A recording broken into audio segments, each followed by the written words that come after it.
the show from last week. On the show today, going to be joined by Max Kelly very soon, hopefully, who is a head teacher, in fact, an executive head teacher of 2 schools over in the Isle of Man. So actually, it's going to be great to be able to discuss not just education, but also leadership with Max. Max, I think with a little bit of luck, you should be live with me now. Hi. Good morning, Tom. Hope you can hear me. I can indeed. How are you this morning? I'm not too bad at all. Thanks for having me on your show. Really appreciate the opportunity to talk to you. Oh, I wouldn't big it up that much, Max. This is kind of live weekly show, but thanks so much for dropping in, because basically my plan is that we're just going to go through some of the latest news around education this morning, and I'm hoping you can kind of tell me your thoughts as we go. Obviously, don't feel under any pressure. You can just say pass if you don't want to talk about anything in particular. But also, I might ask you a few questions about leadership as well, and your leadership background as we go through as well. Absolutely. Happy to talk on all of that, Tom. Brilliant. Just before we get going, do you want to tell the listeners, I mean, I just touched on it there that you're an executive head teacher, but do you want to tell the listeners a little bit more about you, what you do, and how you got there? Sure, no problem. I work in the beautiful Isle of Man, which is a little tiny island, actually not too far from Liverpool. Our ferry sails in and out of Liverpool. Well, it still does, but visitors to the island and from the island into England are a bit difficult situation at the moment, because our borders are closed here in the Isle of Man due to COVID-19. But that's where our little island is. It's 30 miles by 15 miles. It's the gem of God's earth. That's our national anthem. And it is absolutely gorgeous. We've got one mountain, and if you stand on the top of our mountain, Snaefell Mountain, right in the middle of our little island, you can see the Kingdom of Scotland, the Kingdom of Wales, the Kingdom of England, the Kingdom of Ireland, the Kingdom of the Isle of Man itself.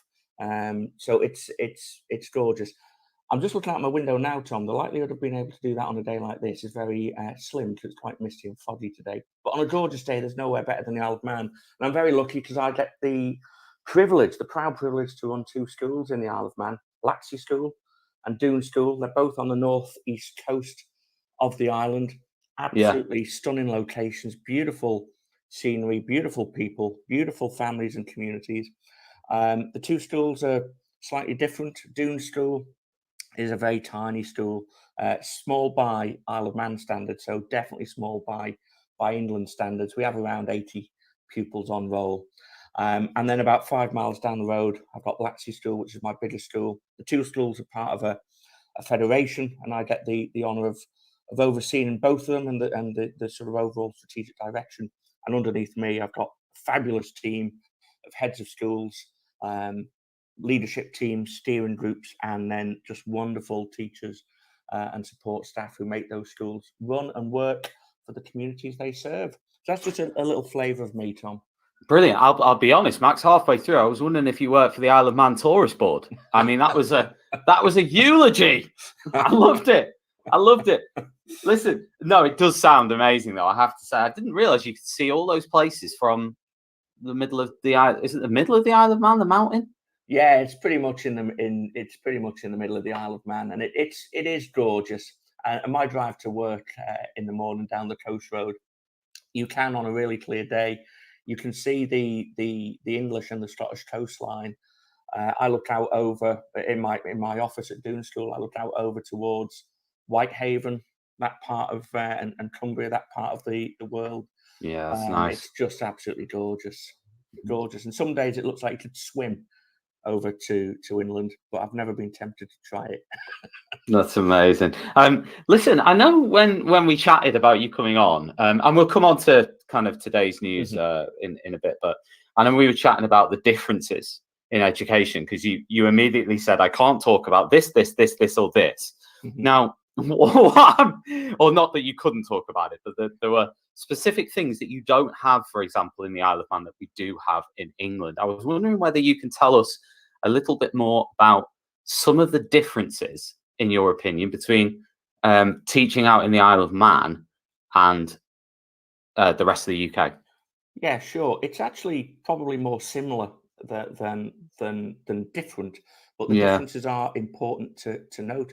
So when you asked me to come on today and chat to you, I'm happy to talk about anything, Tom. And obviously, as an educationalist, a senior leader in education, I have a wide interest in what's going on yeah, in England, in the UK, and around the world. But I didn't want to come on and give an authoritative opinion on things that actually yeah, of course. aren't affecting my work and what I'm doing in schools at the moment. So to cite some examples, um, perhaps a little bit of context is useful. The Isle of Man is not part of the United Kingdom, and that's something that's often seen as a bit of a misconception from people, that they think we're part of the UK. Constitutionally, not part of the UK. We have our own government. I know they say Westminster is the mother of all parliaments, but the Isle of Man Parliament is the oldest continuous parliament in the world. It's over 1,000 years old. We're an autonomous nation. We set our own laws. We set our own policies. And as such, things like Ofsted don't exist in the Isle of Man. Things like Gavin Williamson and his education policies don't exist in the Isle of Man. Yeah, We're free to set our own course and to chart our own seas in that respect. So there are those important differences along the way. Does it mean that we don't do school accountability and school inspection? No, we just do it differently to the Ofsted model. Does it mean that we don't have somebody in charge of education? No, we have. We have a Minister for Education. His name on the Isle of Man is Alex Allinson, and he's our minister. That would be our equivalent of the Gavin Williamson type role, I guess. And we look across to England and to Wales and Scotland sometimes to see how they are running education, what ideas they have and what their policy directions are. And quite often we'll follow, but not always. The most sort of clear-cut examples I can give you, we on the Isle of Man ditched SATs that's years ago, interesting. absolutely years ago, and we looked at what was going on in England, didn't feel it was the right fit for our young people, our education system, and Yeah, our teachers. And we thought, you know what, we've got teachers who are qualified professionals, exercising professional judgment. If we're all about recognising the expertise of teachers and delivering on this idea of we're putting the trust in the professionals, let's move to a teacher assessment system on the Isle of Man. So we don't have SATs. We rely on teacher assessment.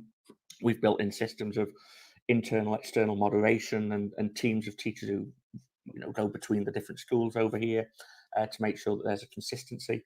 And levels. I know England moved away from levels a few years ago.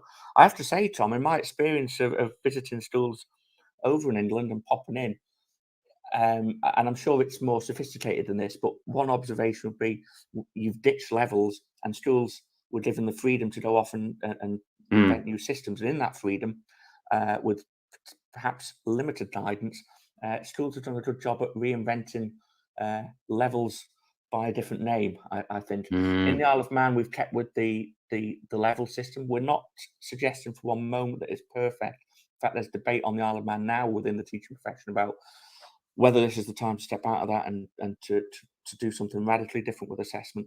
But until we were ready to have that conversation and until we have got something lined up to go in its place, why would we ditch levels? Because that's something that we've invested time, money, and understanding in.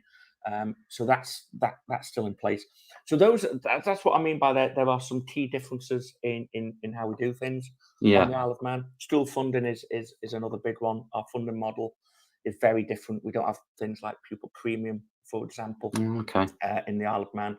And the last one that I'll just throw in there, because I think some of your listeners may be interested in this, governance on the Isle of Man is a completely different setup as well. Whereas in England, governing bodies are quite often the employers, set the strategic direction for schools, sign off on policy decisions, have financial oversight for the schools.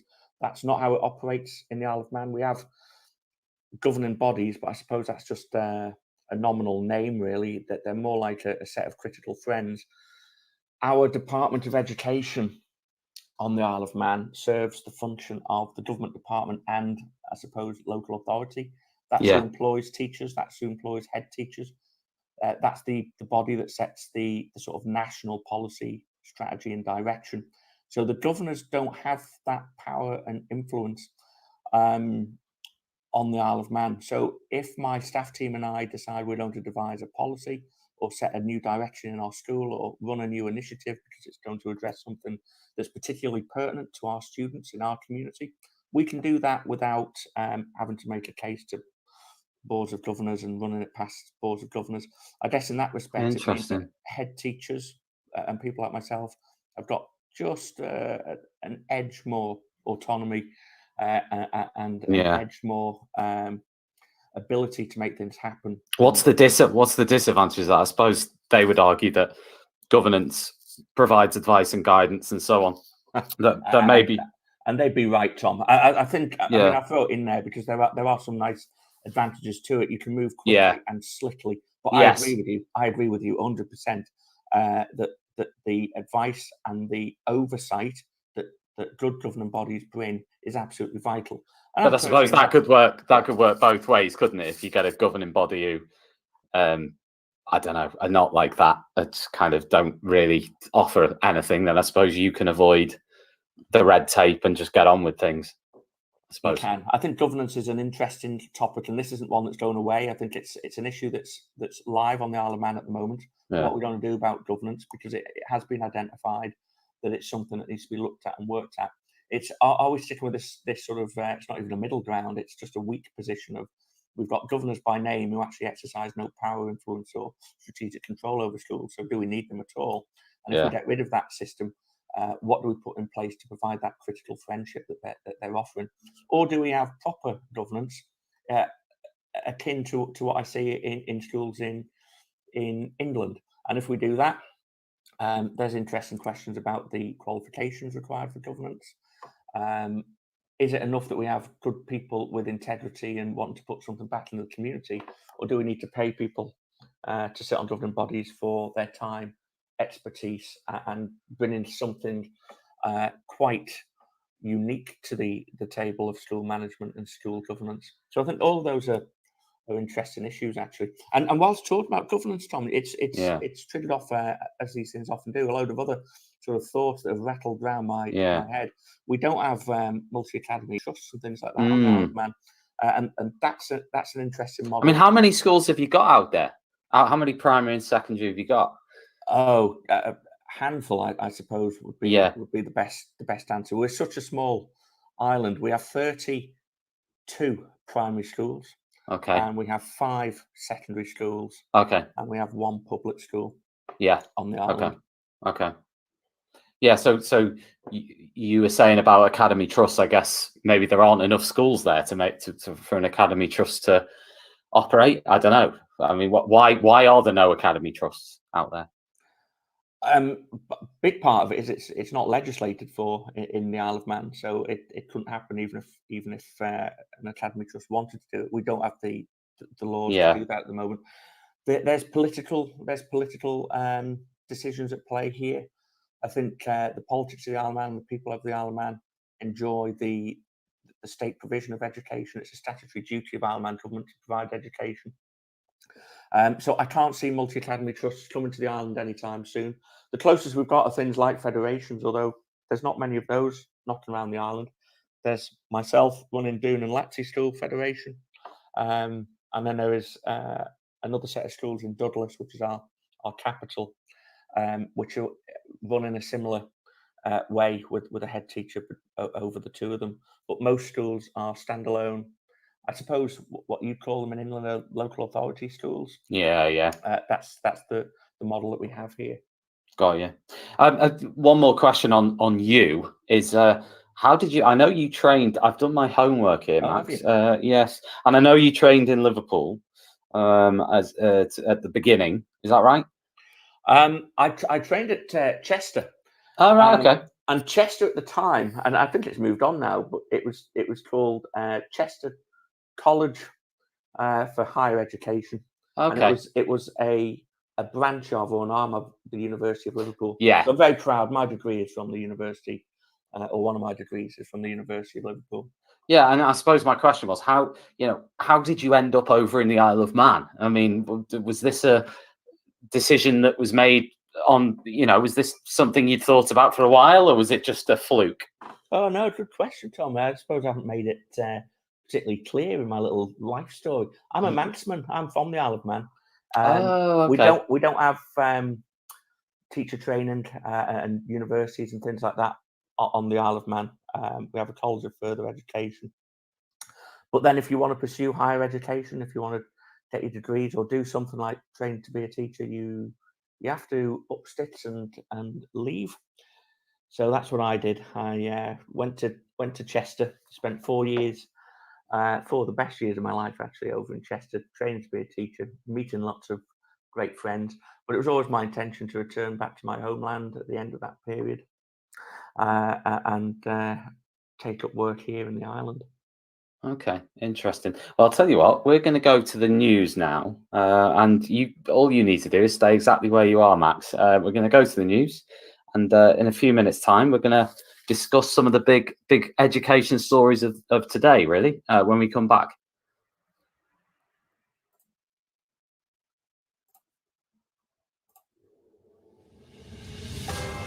This is Teachers Talk Radio, and this is Teachers Talk Radio News with Megan Goods.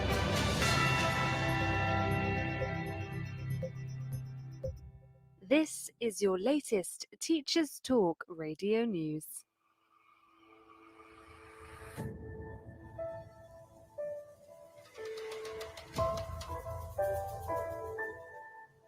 Education Secretary Gavin Williamson has criticised schools this week for restricting the school day.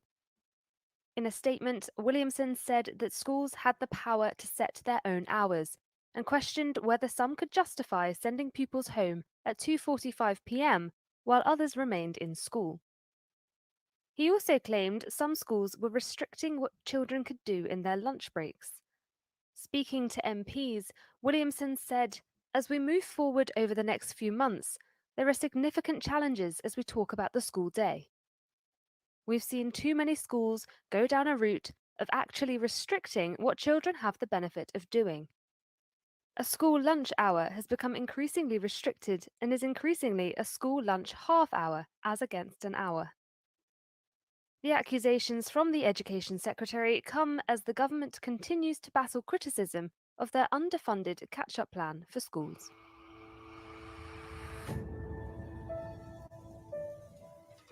One of the UK's oldest boarding schools is set to close this summer after running out of money. Ockbrook School in Derbyshire was founded in 1799, but more recently, trustees for the school have struggled to find financial backers. The financial situation was made worse by the pandemic, leading to insolvency and forcing the school's leadership team to make the difficult decision to close following the end of this academic year.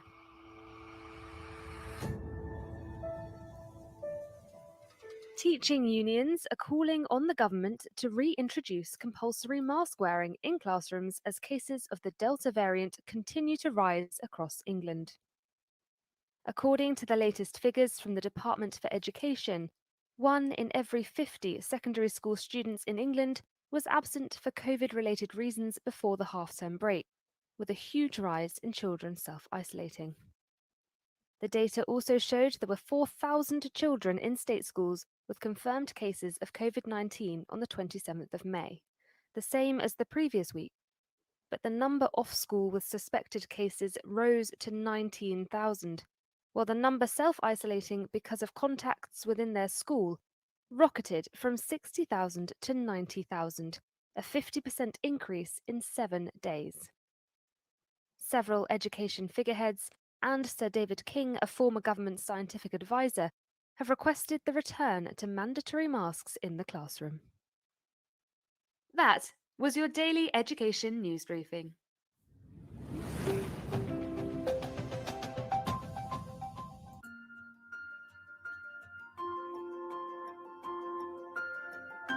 Introducing Amanda Davey, Amanda is one of the first specialist teacher assessors for dyscalculia in the UK and offers dyscalculia tutoring and bespoke training for schools. With 26 years of teaching and tutoring experience in the UK, Amanda offers specialist online tuition focused on building confidence and developing skills.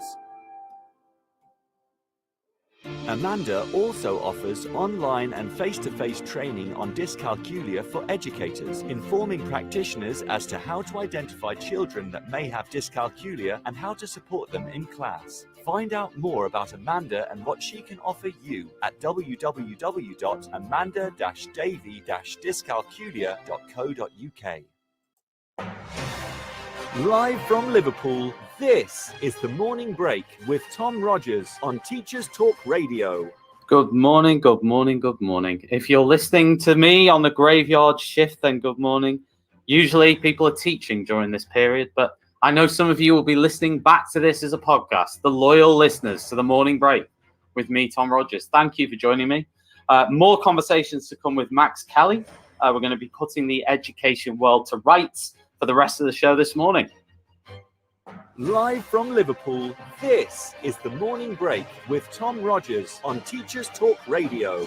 Tune in live on the Podbean app or desktop player. Just head over to www.podbean.com/LSW/TT Radio or search Teachers Talk Radio. Follow the hashtag TT Radio. Max, can you hear me okay? I can indeed. Well, thanks for staying with me. I thought you might have just bailed out and ran away. Listen, some interesting things in the news there. I wonder what your thoughts were on this whole school day malarkey and whether you felt there was any kind of justification or reasonable justification for, if you like, extending the school day and this narrative of kind of the length of the school day and catch up and so on. I think what I would observe from the comments that I've seen made by Gavin Williamson are that it's quite insulting, actually. I think the way that it's been communicated across, it's almost as though there's an insinuation that schools don't work and that teachers and that pupils don't work long hours already, that there fails to be a recognition that there is actually an extended school day in place in many schools across the country in terms of breakfast clubs, after school clubs, additional learning sessions. You look at high schools, I know that high school teachers work incredibly hard after traditional school hours. I don't really know what to call it because I don't really see it as after hours. It's just a long day. Teachers bring work home in a way that has always happened. We've got a profession that has always blurred that boundary between work and home. And I'm not necessarily saying that's right, but it happens. And that seems to be forgotten in some of this messaging that I'm seeing at the moment. So are schools, are teachers working hard? Absolutely. Are our pupils working hard? Absolutely. Have schools already, without government intervention and with very little additional government funding, have schools already started to think about recovery programs for children, identifying gaps, plugging the bits that need to be addressed because of COVID? Absolutely, of course they are. Did we need Gavin Williamson coming on the telly saying that he's seen schools that close at 2:45 in the afternoon? Of course we didn't, and I'd like to know where he's seen these schools, because that's certainly not my understanding of what happens in schools in England. So I guess I would come at it from that point of view. The messaging on this has not been handled well. If you want to get the backs up of schools and teachers, in the click of a finger, you've achieved that. If you want to bring people with you, leadership's about is about getting people on board, selling your message, and taking people on a journey. Don't think the British government have done that at the moment. And I think I'm not the only one who would make that observation. I'd just be pleased, Tom. Once again, maybe I should go get some permission from the Isle of Man Tourist Board for doing this. We don't have this conversation in the Isle of Man at the moment. Are we talking about recovery and catch-up programs for children? Yeah, absolutely. But are we doing it in a slightly different way? Again, Absolutely. Yeah, yeah. And I just wondered in terms of mask wearing as well on the Isle of Man. What's the kind of situation there with that? Have you been wearing masks? We have done. We're not at the moment, Tom. Our COVID journey on the Isle of Man has been similar to what's happened in England, but not exactly the same. Lockdown 1 was almost exactly the same in terms of when it started and how it sort of emerged out of nowhere and caught everybody off guard. Never heard of Zoom, never heard of lockdown, never heard of isolate. It was, and when you think back to that time, Tom, and the sort of the fear and the anxiety that hung over all of us because we weren't sure what was what. I can remember when I closed my school for the first time in lockdown 1, and just putting the key in the door. I mean, I blogged about it. Actually, it was an emotional moment because I've got staff. I'm not unique in this, but I'm just telling you my personal journey on this. You know, I put the key in the door, and you've got staff who aren't well, and you worry: is this going to be the last time I see someone with staff? I've got pupils with complex medical needs. Are they going to suffer because of this unknown disease that's come along? It was a really intense and difficult time. We're in a different space now, I guess. But lockdown 1 and all of those anxieties, absolutely the same. Lockdown 2 and 3, slightly different for us in the Isle of Man, because we had this great weapon that actually I think the UK has, but didn't deploy as effectively. We're an island, so we've got real control of our borders. And it's something that I wondered about with because I know that Australia, they kind of go into lockdown. They have 3 cases. That's the level they're at, and one of the reasons is they just locked down the borders. They just stopped everybody from coming in or out. Essentially, I think maybe there's issues there with the UK in terms of what we can do, but equally, there's been some decisions like not locking down when the Indian variant. Absolutely. There's certain decisions on the border that I just don't get. I mean, for me, it would have made sense to lock the border down for a few weeks at certain periods, just to give that extra bit of protection. Yeah, and I agree with you. Some of the decisions around putting India on the red list that seem to be political rather than looking at crisis management and COVID-19 mitigation. That would be my view. In the Isle of Man, we did shut down the borders, Tom, and it's been really difficult. That is the price that we've paid. We've probably had an easier ride. And by the way, when I say easier ride, it has not been easy on the Isle of Man. We've had cases, and it has ripped through our community a couple of times. But we've been able to control it with border restrictions more easily than the UK have. But that is the price we pay. On the Isle of Man at the moment, we've got very few cases of COVID. We don't have restrictions. There's no social distancing. We're fully open in pretty much every possible respect. Life feels a lot more normal. The big difference is you can't get on and off the Isle of Man, and that is a big price to pay. And for teachers, it has had a really big impact. So how long have the borders been locked like that? Since lockdown 1, since March. Oh, really? It's been a long time. You haven't been able to get out of the Isle of Man since last March? Absolutely, yeah. Oh goodness, I didn't realise that. Yeah, that is the price we pay. When you've got family who don't live in the Isle of Man, who can't visit you or you can't visit them, it's difficult. Manx residents are allowed to come and go, but have to go through. There's a 3-week isolation, 21 days of isolation, which you have to go through. So for teachers, that has meant that you can't leave the Isle of Man. You can't, because if I wanted to, for example, we're in half term now, jumping on the ferry or the plane and going to England would result in a 21-day isolation period when I got back. Well, you can't because you've got work. So teachers have just not been able, due to the nature of our work and term times and all of that, we haven't been able to get off the island easily.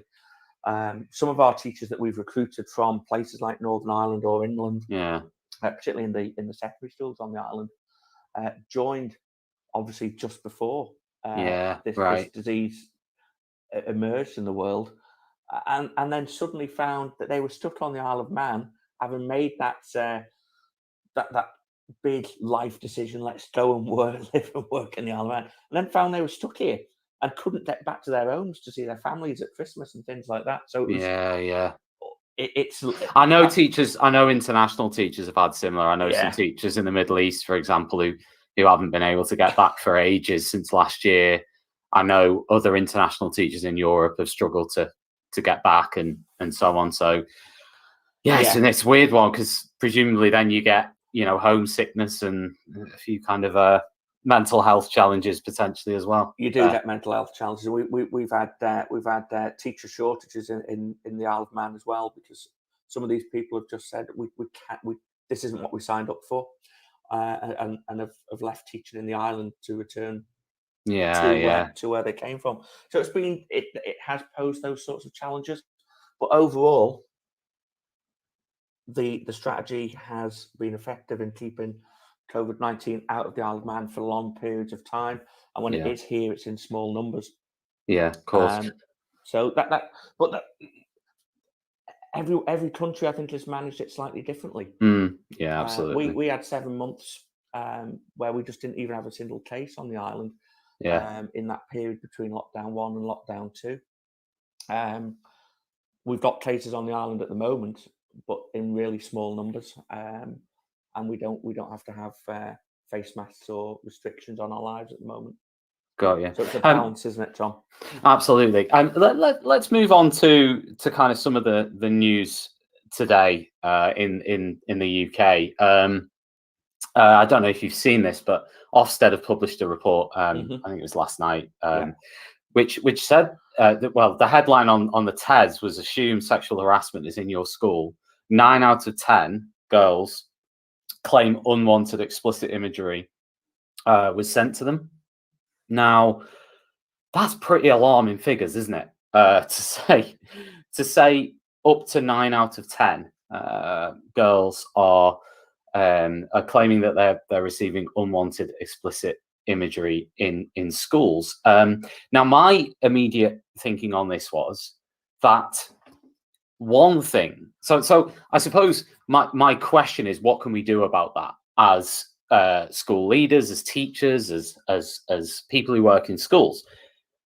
One thing immediately that came to my mind was banning mobile phones from schools and being more tight on the use of technology in schools. But I wondered what you thought of that idea, and also what you thought of this headline in general. I mean, what's your thoughts on it? I think the most important thing that I would say, and by the way, I'm certainly no expert on this, but neither am I. One of the most important things that I would say is that school leaders and teachers must not and must avoid falling into the trap of thinking that can't be right and this doesn't apply to me or my school or my setting. I've got similar experience, I suppose, around when we started looking at LGBT issues in my schools, and that was one of the sort of conversations that we had to have with our staff initially, when it was, why are we doing this, Matt? What's this got to do with our primary school here in the Isle of Man? Actually, it's a wide-ranging topic, and if you think it doesn't affect you, and if you think it's not your issue to solve, or it's not your issue to think about and play your part in, then you're on the wrong side of the argument. And I suspect that's probably true in this issue as well. Is when you look at a figure that's alarming, 9 out of 10, or whatever it was that you just quoted, Tom, you can think, well, I haven't seen it, or that doesn't sound right, or that's a bit excessive. Well, that figure's come from somewhere, hasn't it? Well, I mean, I'll read you the punch figures.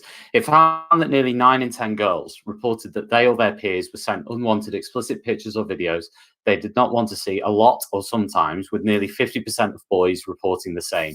And 92% of girls and 74% of boys said that sexist name calling happened a lot or sometimes to them or their peers.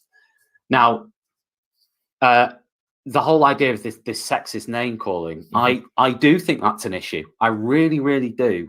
I still think there is a lot of this kind of use of language that goes on. I think that very difficult for teachers to control everything that is said within a school building at every point. But it's also the school's duty to try and do that, because this is an issue. It is an issue. And it's interesting, the report particularly highlighted sexist name calling, as one of these things that's happening, and that the girls and boys, 92% and 74% of boys said sexist name calling happened a lot or sometimes to them or their peers. Have you got any thoughts on that headline? I'd agree with you, and this is what it's all about, isn't it? This is what education is. Yeah. Education is about raising and contributing to the raising of young people so that they become good citizens who can make a meaningful contribution in the world. We want people who are inclusive, who are compassionate, who are caring, who can make a difference, who can live the values that we try and instill in them in schools. And this is all tied into it for me. Of course, we want to make sure that children are considered in their use of language, that we want to make sure that children aren't just accepting or tolerant of others, but understand that other people are different and are affected by different things in different ways. And that's your values education. That's what we do as teachers. That's what we sign up to do. We want to make the world a better place, and it starts with children and young people. I'm absolutely convinced of that. So when we talk about things like challenging language and trying to make a difference, absolutely we should be doing that. Teachers should be role modeling that all the time. Never give in, never give up on this stuff. It's got to be reflected in the resources that we have in classrooms, in the conversations that we have in classrooms, in the way that teachers and staff model themselves, and in the things that we do as schools and educators out there in the wider community. Can you make a difference? Can we challenge this? Can we get rid of this? Absolutely. Can we do it overnight? Probably not. It's going to take time. It's a cultural thing, isn't it? As well, it goes way beyond. It goes way beyond schools, and I think that's where I struggle with some of these Ofsted reports that say, here's a problem, but they say here's a massive problem, right? And then the report essentially focuses purely on the teachers and the schools. Now, I understand Ofsted is the body to inspect schools. I get that. I understand. But surely there has to be some recognition and awareness that a lot of these problems, like this one that they're talking about in this report, go way beyond the schools. And I like this quote from Amanda Spielman, actually. It made me laugh. She said here, the point for schools is perhaps less about weighing the pig and more about getting on and addressing the problem. Well, I'll tell you what, if we talk about weighing the pig, we should talk about Ofsted for a bit, because, that's pretty much, what the culture that they've promoted for, 20 years is just this constant measuring and weighing and rather than address it. Schools want to address. They need time to address. They need time to get on and do it. And actually, that comes down to government, Ofsted, and other people facilitating that time and getting that. Sorry, I'm on a rant now, Max. Can you tell? I'm enjoying it. I was very triggered. It triggered me, that comment of weighing the pig. It's just this, because I've seen comments like this before from people within Ofsted, including the chief inspector, where it really is. It's just that they don't see what they themselves are doing. Same with the government. Same with Gavin Williamson. They're in a bubble. They're in a bubble. They don't understand what teachers are actually doing. They don't understand what schools are actually doing. They don't understand the experience of the average kind of teacher in a school.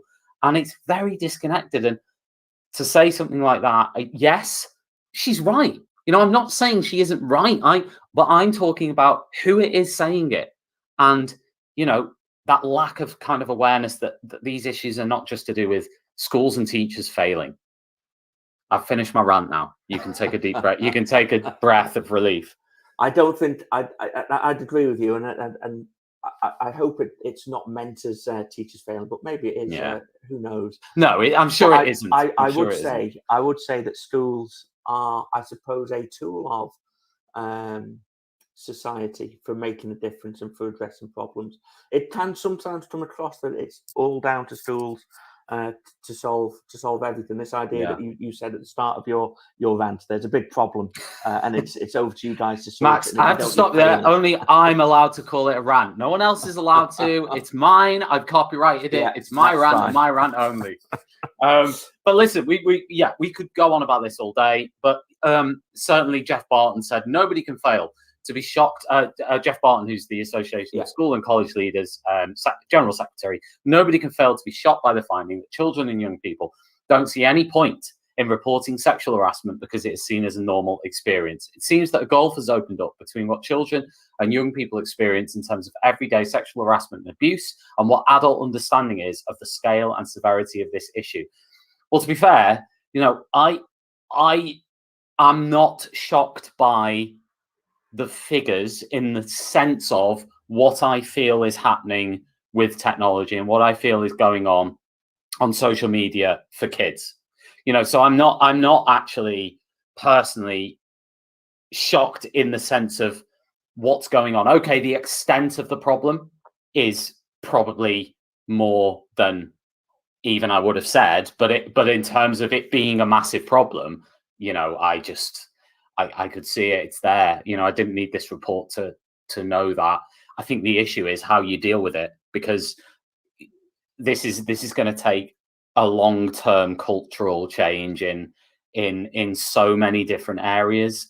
School is the iceberg in some ways, the tip of the iceberg, because this obviously goes way beyond that. It also goes into the role of technology, as I mentioned earlier, mobile phones, smartphones, kids with phones, access to sites, access to certain sites, access to messaging apps, how messaging apps, for example, don't validify ages, effectively, really. I mean, you think about, Instagram or whatever, it's just so easy for kids to be able to share things amongst themselves, and technology firms, in my opinion, are also very, very responsible for this as well.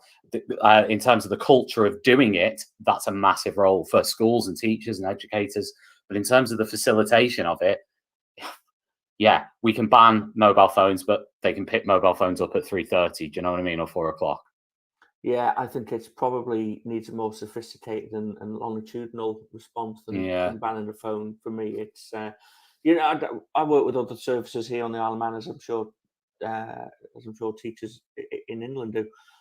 A lot of what you've described and is picked up as well by police services. Yeah, to an overwhelming extent, actually.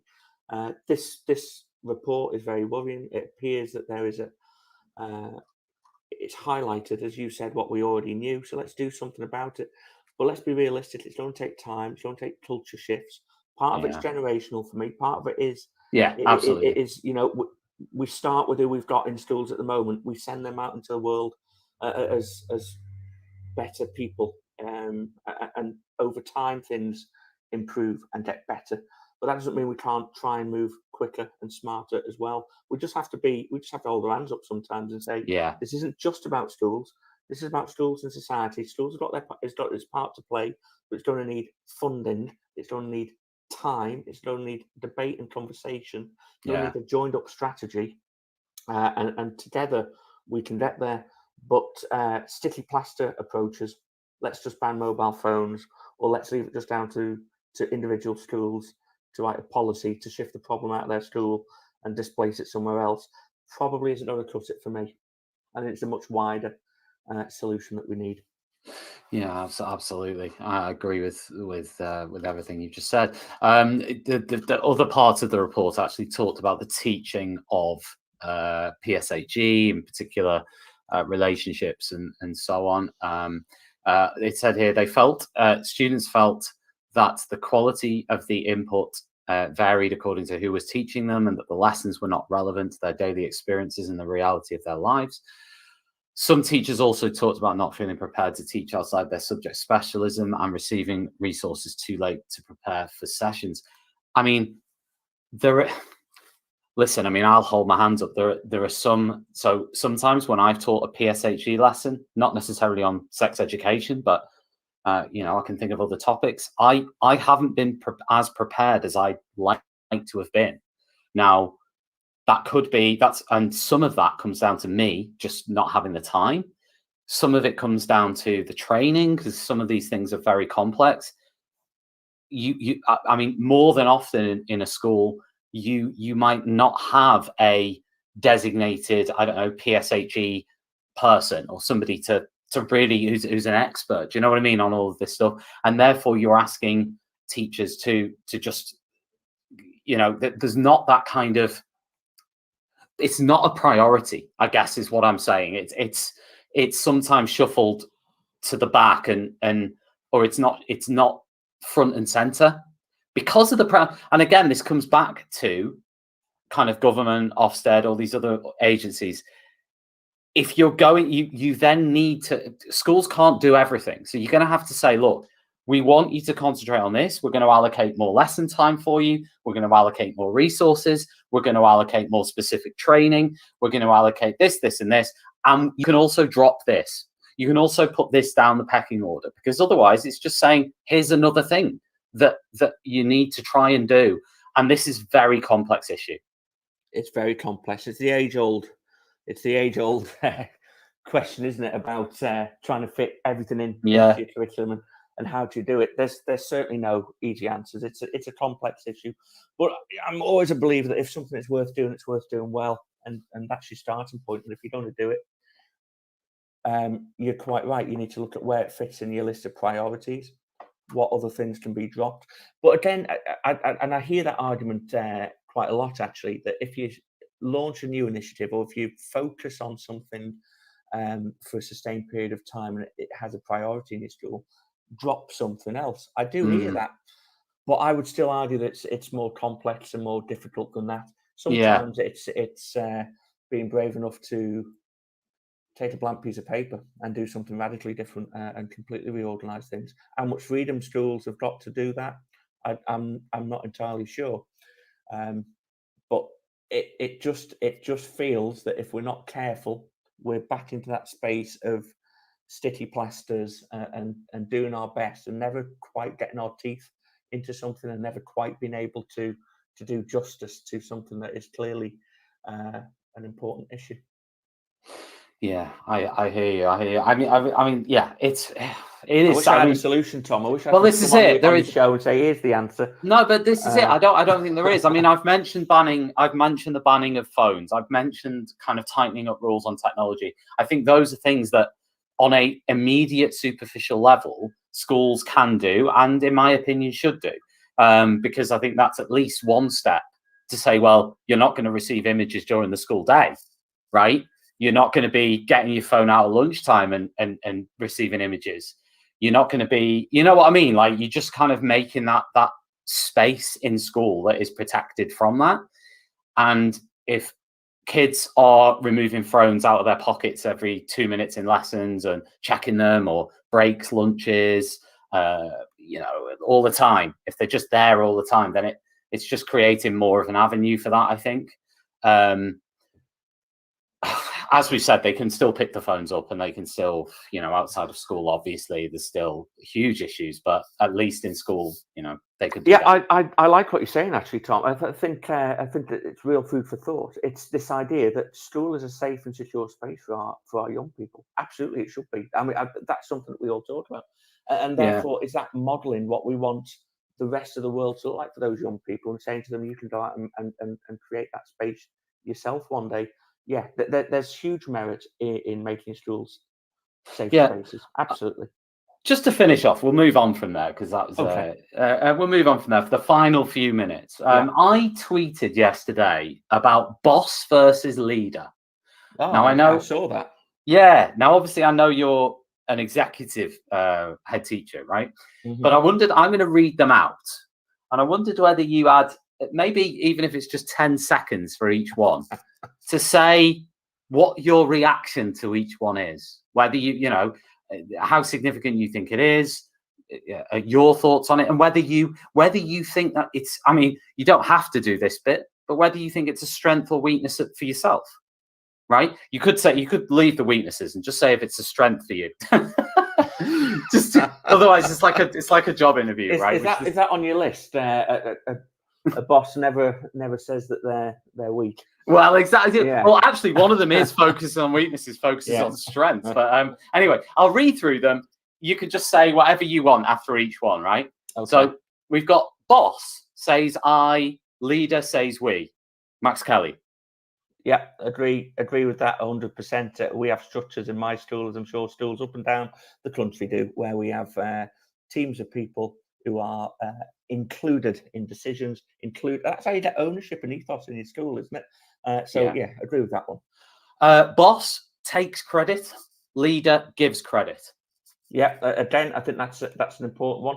Sometimes it's more difficult to do, and I'll qualify that. That's not me saying I'm trying to take the credit, but to give an example, we've my two schools have recently been shortlisted for Primary School of the Year through the TESS Awards, and we had a bit of media interest here on the Isle of Man, and trying to get people to go up onto the radio and TV to do a few interviews to talk about the school is quite difficult, actually, because people don't always want to do it.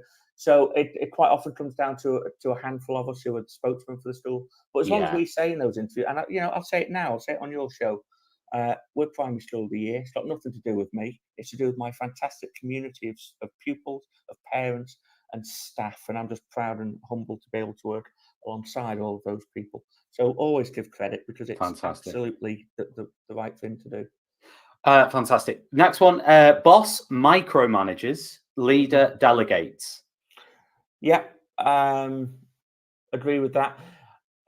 I'm conscious that you're asking me to comment on whether I think it's a strength or a weakness. I don't know. No, you don't have to. That's a completely optional one. That was very nasty of me, actually. No, not at all. You're making me think, Tom. I mean, I'd love to think I'm all of these things. I'd love to think I'm. But I think everybody, that one's a bit of a, I mean, that one's a bit of a, some of these are very, it is a bit of a dichotomy in the terms of, sometimes there has to be a little bit of micromanagement, doesn't there? We're talking here, let's clear that one up. We're talking broad brushstrokes. In general terms, this is what we agree in. Are there times where there's micromanagement? I guess so. My staff would want that as well. I think if what's the difference here? What do you see as the difference between micromanaging and delegating? I see it as trust. I see it as having the right people on board on your team. And if you've got the right people and you trust them, you let them crack on and you let them do it. I tell you what I don't do, Tom. I don't do things like book scrutinies and looks and can you send your planning into me? I don't do it for a number of reasons. One, I haven't got time to look at what everyone else is supposed to be doing as part of their job and professional duties. And two, if I did that, what sort of message is it sending out? Sending out a message of I'm micromanaging, and I don't trust you, and that doesn't lead to, in my view, a healthy atmosphere in which to work and to get the best out of people. Spot on. Boss criticizes, leader encourages. Yeah, encourage. We have something in our schools called the Innovation Recognition Scheme, and I've said to my staff, you don't have to have an action plan. You don't have to fill out forms of paper. If you've got an idea and you can demonstrate to me that you've given it some semblance of thought, I'll green light it and we'll make it happen.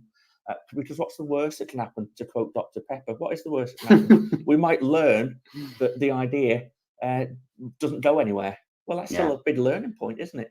So I want teachers who feel they've got the space and freedom to try things, to take a risk, to do things without the fear that it's going to count against them in some way. Actually, let's get on and let's do things. That's how we move pedagogy forward. That's how we move teaching and learning forward. That's how we generate new ideas. And in schools, aren't we trying to get children to be creative thinkers and innovative people? It starts in that space. So yes, encourage, always encourage, and don't criticize. Help people to spot for themselves when things haven't worked out, and how they can do something different next time. Boss focuses on weaknesses. Leader focuses on strengths. All right. So I'm a very weak person, a poor leader, and try and come at it from that point of view. I try and better myself every day. And that's a human story. We all want to get better in what we do, and that's what I talk to my staff about. So I guess from a leadership point of view, focus on the strengths, build from there. They're your foundation blocks on which you build going forward. Now, the next one, I think this is really important, actually. Boss blames others, leader takes responsibility.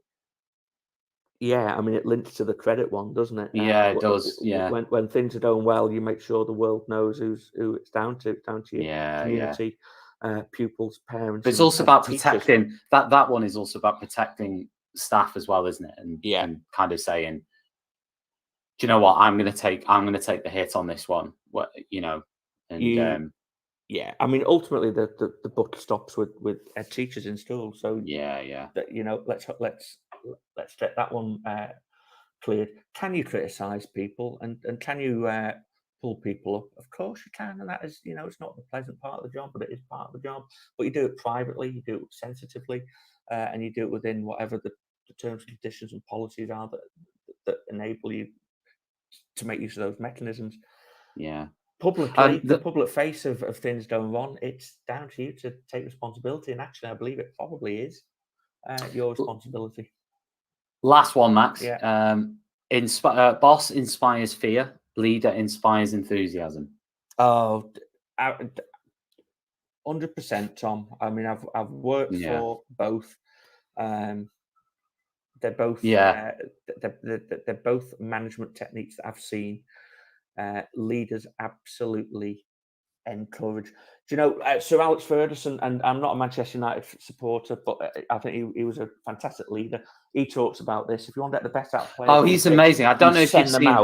I don't know if you've seen that Prime documentary that's just come out last week or 2 weeks ago on Alex Ferguson. It's absolutely amazing. I mean, I watched it and there was just so much to. I'm not a Man United fan. I'm an Everton fan, but honestly. The stuff he said was just fantastic. It was amazing. And agree. He's just like, honestly, you just listen to him for 5 minutes and you're talking so much sense. Yeah. If you want lessons on leadership in any facet of life, but especially in school leadership, listen to Sir Alex Ferguson. Big time. Yeah. Big time. There's a fantastic bit. I actually tweeted it a few days ago. There's a really good bit where it was Ryan Giggs actually talking about, how he's really harsh actually in his kind of in his expectations were extremely high, but actually later on people like Scholes and Giggs and all this lot, they that's something that they liked in a way about him in a way at the end. So in the end, but obviously as kids they struggled. Some of them struggled with it. Him getting in their faces and all that stuff. Do you know what I mean? Yeah. But he didn't, could you argue that Alex Ferguson inspired fear? I mean, he probably did with some players, didn't he? He threw a boot at Beckham. So, I think it's the way you inspire fear. If you've generated a culture of fear, that is different to knowing that fear and wrath is a tool in your armory that occasionally gets used for very precise effects. And I'd like to think Sir Alex Ferguson used it in that way. Agree. Than building a culture of fear at Manchester United, which he clearly didn't. Totally agree. And also, I suppose you could argue as well, he didn't have favourites, did he? I mean, he threw a boot at Beckham, so he didn't have, you're the best player, so I'm not. And Keane, he got shut of him. So, obviously he's got some, he doesn't care. He didn't have his, he didn't let that is a lesson for teachers and leaders. I think it's like, don't have someone, it could be a teacher with students. Don't have a student where you put them on a pedestal and you say, oh, because of X, Y, Z, I'm going to let you get away with murder, basically. And I feel like that's what he did at Man United leadership wise. He was like, you've overstepped the mark. I don't care who you are. No one's bigger than the club. And you could transfer that into schools and classrooms. No one's bigger than the school. No one's bigger than, everyone's equal in this classroom kind of thing. And I really like that. I like it. Yeah. Listen, Max, it's better. We've run out of time, but listen, it was an absolute pleasure. And I've really enjoyed talking to you. Obviously, we've touched on some very difficult topics actually today. So thank you for talking along, sharing your thoughts. It's been great. And good luck in the Isle of Man, and keep in touch with me and Teacher Talk Radio moving forward. Thanks, Tom. Appreciate your time today. Thank you. Cheers, Max. See you later. Bye. Okay. Bye. And that was Max Kelly. And this has been the morning break. And Noam has texted in. Thank you, Tom and Max, for your perfect show. Well, it's high praise indeed, Noam. Thank you very much. And I hope that it is sunny in Iran today. Noam, if any of you don't know, is one of our regular listeners from Iran. So I hope things are okay for you today. And this has been the morning break. And I will be back again next Thursday. And excitingly enough, next Thursday, I have Andreas Schleicher, the head of PISA and also heavily involved in OECD education Europe. So I'm going to be talking to him next Thursday morning on the morning break. We're going to be talking all things PISA, and we'll be talking to him about, in fact, if you have questions for Andreas Schleicher, then I'll be putting out some tweets in the next few days to hopefully get your questions and gather your questions, and then hopefully we can chat to him about those, and I'll ask him those questions. So that'll be next Thursday morning. So don't miss that. It's going to be. I'm really looking forward to that discussion with Andreas, and also don't miss our other Teachers Talk Radio shows, because in the next few days we've got lots for you to enjoy. Tonight, 4 p.m. you've got Seb Ventura with The Drive Home. 8 p.m.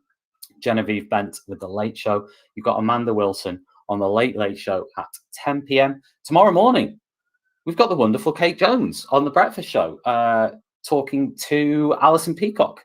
That's at 7 a.m. tomorrow. And remember, you can plug in Teachers Talk Radio into your car stereo, and you can listen to us on the drive-in. That's what I do. I listen to the breakfast shows while I'm driving into school, which is great. So don't miss it.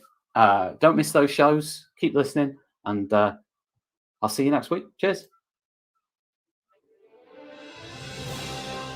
You've been listening to Teachers Talk Radio. Tune in live and listen back at ttradio.org. We look forward to hearing from you next time on Teachers Talk Radio.